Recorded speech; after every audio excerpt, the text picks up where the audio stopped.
What's up, you beautiful Redditors? Hope you're having a fantastic Tuesday. Welcome to the RNews Evening Show. And let's just jump into it. From r/politics, Trump's epic meltdown on 60 Minutes revealed as CBS releases full interview with President.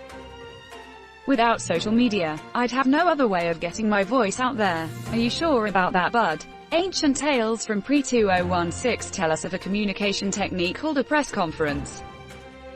I wish she replied something to the extent of, have you ever considered that the reason traditional media doesn't amplify your messaging is because they have to do fact-checking?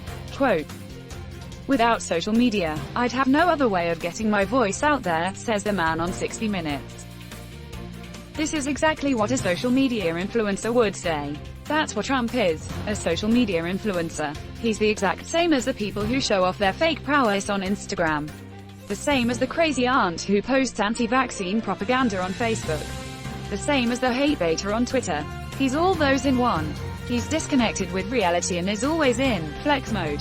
He might as well have an OnlyFans at this point. I'm sure most of his followers would subscribe to it.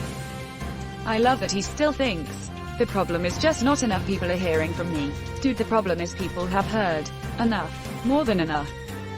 And the man in the goddamned White House. One of the biggest tools in a POTUS's bag is the bully pulpit and has been since the time of Teddy Roosevelt. He knows about the bully pulpit. He just doesn't know what pulpit means, so he just bullies everybody.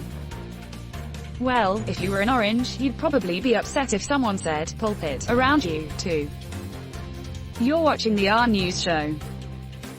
From r/politics, Trump wants COVID-19 media coverage to be illegal. It should be an election law violation.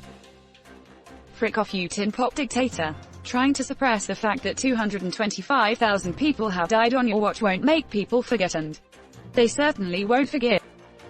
He should also make it illegal for the president to speak in an election year, since that's also done untold damage to his campaign. I know we throw around the fascist and Nazi word a lot, but let's be honest here. This is textbook fascism. This lunatic is a dictator. Talking about your administration's non-response to a pandemic should be an election law violation? LMAO. Remember when W complained about the media talking about his Katrina response? And it being a violation of the law? Neither do I. On 60 Minutes, Trump mentioned that if it wasn't for social media, he wouldn't be able to communicate with people when he loses the election and contests it. I'm thinking Twitter is going to finally permaban him. I did a bad job managing the COVID response. It hurts my feels when you mention it. Trump, October 26, 2020. Probably. We're not going to miss you, Trump or thin skin. You're watching the RNews show. From r/politics, Alexandria Ocasio-Cortez is heavily favored to win her re-election race. Her challenger has still raised $10 million because Republicans are desperate to beat her. Her opponent is down by 57 points. It's going to take a lot more than $10 million to overcome that margin in the next 9 days. But I'm glad they're sending it here and not to Lindsey Graham where it might matter. Edit. For anyone wanting to see the math. Projects.538.com. Pretty sure the money will just be spent on some Republican's book to increase its sales anyways. It's the current GOP grift of choice. It's amazing how well GOP book sales are considering how little their base actually enjoys reading. Look for the upside-down cross against these books on the Times list means bulk buying has occurred. Almost all this GOP and right-wing grifters that are New York Times bestseller are so because of bulk buying. Holy crap, you're right. Both Candace Owens and Ted Cruz currently have books on the bestsellers list and both have that cross thing in their listing. Yep, bulk buying. Ted's own campaign probably bulk bought then. Candace probably bankrolled the bulk buy from Praga U. To be NYT should remove those or make it much clearer it's bulk buying. Democrats won that seat with a 65-point margin in the 2018 midterm. They're basically just setting fire to $10 million. Never going to happen. You're watching the RNews show. From r/politics, Trump signs executive order enabling him to fire Dr. Fauci. Imagine a government where you cannot do something but you can magically give yourself permission to do it, without any oversight. That needs to be patched out in the next revision. Hell, Dr. Fauci has international renown. He is one of the best in the world. most published scientist on the planet.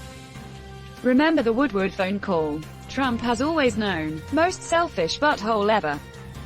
I knew it. Trump is going to clean house the moment he loses the election.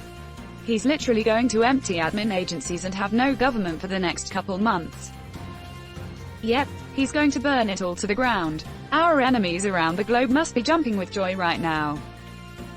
That's why the transfer of power taking a couple months after election is wild to me.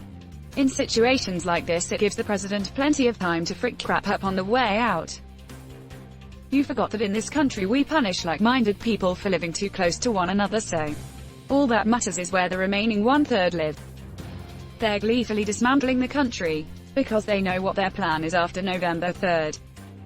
You're watching the RNEWS show. From r/politics, secret Chinese bank account remains a problem for Trump. I think that $15 million withdrawal is really interesting too. Edit. For those asking for a source, in 2017, the company reported an unusually large spike in revenue, some $17.5 million, more than the previous 5 years combined. It was accompanied by a $15.1 million withdrawal by Mr. Trump from the company's capital account. www.nytimes.com.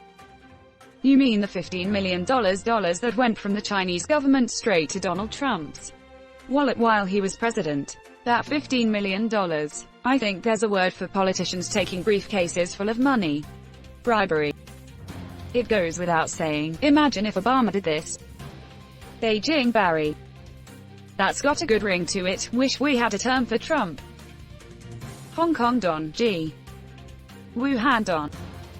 Orange chicken. General Putin's chicken. Dumb Phuc Don. Abramson. Breaking news. Trump lied to U.S. voters when he said in the third debate his secret Chinese bank account was closed. In 2015, the year he announced his presidential run. In fact, the account is open now and has been throughout his presidency. He also lied about business with Russia, given he had a signed letter of intent for a Trump Tower in Moscow while he was running in 2015. Time to take this garbage out. You're watching the RNEWS show. From r/news. Charlotte removes the name of a white supremacist North Carolina governor from a branch library. My state can't even get Nathan Bedford Forrest removed from our state capital. Some notes to add here: he didn't just slaughter the garrison of Fort Pillow. They pretty quickly surrendered, and he murdered the POWs in horrible ways, including burning them, dragging behind horses, and tying them to trees and slashing them with sabers till they died. It's hard to say how much of what happened after the battle is true or not with wartime propaganda. But it wasn't that he just fought a bloody battle. He won a battle against green troops and murdered those who surrendered. Also, his mellowing out and distancing from the Klan only happened after they started getting heat from the government. Soon as there was a risk of punishment, he flipped on the Klan and pretended he was all for equality. All along, dude was a piece of crap. I like your summary, but it's important to note that that speech of tolerance was almost certainly given to get federal attention off his back. That, and it was less about tolerance and more about black people being safe. If and only if they knew their place. Yeah, it doesn't surprise me if there was an underlying reason for him randomly giving that speech. Like now I'm wondering if the black lady was a plant like those flowers she gave him at the speech. 100% a plant. Yes, most flowers are plants. And that's where we're going to end today's show. But if you like what you saw, leave a like, and if you want to see more of the RNEWS show, hit that subscribe button. As always, this has been the RNEWS show, and I'll see you tomorrow.